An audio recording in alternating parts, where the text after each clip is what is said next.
Hello दोस्तों, किसी भी क्रिकेटर के जीवन में फिटनेस का होना सबसे महत्वपूर्ण हिस्सा है। मगर जरा सोचिए कि यदि आपके पास एक पैर या हाथ न हो या फिर कुछ उंगलियां न हो, तब भी क्या आप वैसे ही खेल सकते हैं जैसे पूरी तरह सक्षम रहने पर खेलेंगे? शायद आपका जवाब ना होगा। मगर दोस्तों, दुनिया में ऐसे कई क्रिकेटर्स भी हुए हैं जिन्होंने अपनी शारीरिक अक्षमता को ताकत बनाया और उनकी शारीरिक कमी ने कभी भी उनके खेल को प्रभावित नहीं किया। तो आइए दोस्तों, इस वीडियो में हम कुछ ऐसे क्रिकेटर्स का जिक्र करेंगे जिन्होंने अपनी शारीरिक अक्षमता को कभी अपनी कमजोरी नहीं बनने दिया। साथियों, न्यूजीलैंड के धाकड़ बल्लेबाज मार्टिन गुप्टिल के जबरदस्त बल्लेबाजी को देखकर आप कभी नहीं सोच सकते कि उनको किसी भी तरह की शारीरिक अक्षमता होगी। पर यह बात पूरी तरह सच है कि 13 साल की उम्र में उनका एक्सीडेंट हो गया था, जिसमें उनका पैर कुचल गया था।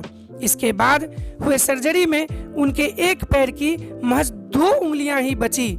मगर फिर अपने इस कमी को उन्होंने अपने ऊपर हावी नहीं होने दिया। दोस्तों, ऑस्ट्रेलियाई गेंदबाज पैट कमिंस की गिनती चोटी के गेंदबाजों में होती है।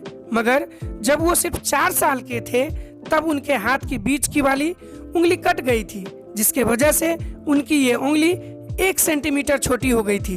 मगर इसके बावजूद भी आज वो विश्व के सफलतम गेंदबाजों में से एक हैं। फ्रेंड्स, अपने आईपीएल के छोटे से कैरियर में वाशिंगटन सुंदर ने एक अच्छा मुकाम बनाया है, लेकिन शायद आपको पता नहीं होगा कि वो एक कान से सुन नहीं सकते। इसके बावजूद भी उन्होंने अंडर 19 क्रिकेट वर्ल्ड कप में अपनी गेंदबाजी से सबको प्रभावित किया था। दोस्तों, पाकिस्तानी गेंदबाज वकार यूनिस को रिवर्स स्विंग कराने में महारत हासिल थी और उनकी गिनती पाकिस्तान के महानतम गेंदबाजों में होती है।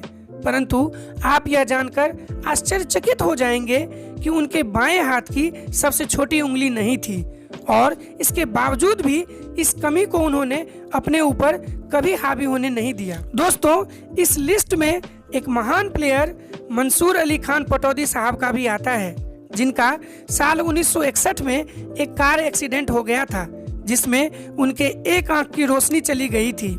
एक आंख की रोशनी जाने के बावजूद भी उन्होंने क्रिकेट को कभी नहीं छोड़ा और साल 1978 के बाद तक भी खेलते रहे।